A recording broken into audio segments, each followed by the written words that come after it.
There's a wonderful Aboriginal dreamtime story in Australia called Tiddalik. He was the biggest frog you've ever seen. He was very, very thirsty, like the hungry caterpillar was always hungry. One day he went to the lake to drink. He was still thirsty. So he drank up all the water from the rivers, from the creeks, from the lakes and the swamps, until there was no fresh water left. Tiddalik's friend the wombat decided to call a meeting of all the animals. If we can make Tiddalik laugh, then all the water will come pouring out. Frill-necked lizard tried to make Tiddalik laugh. Then the kookaburra tried to make him laugh. Then the kangaroo.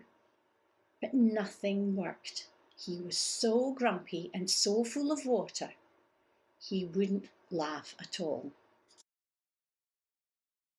Then out of the dry creek bed, an eel started to dance and dance and dance until he tied himself in a knot.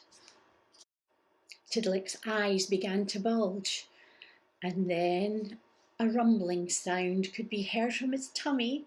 He leant back and then he laughed, and all the water came flooding out, filled up the lake, the rivers, the creeks and the swamps.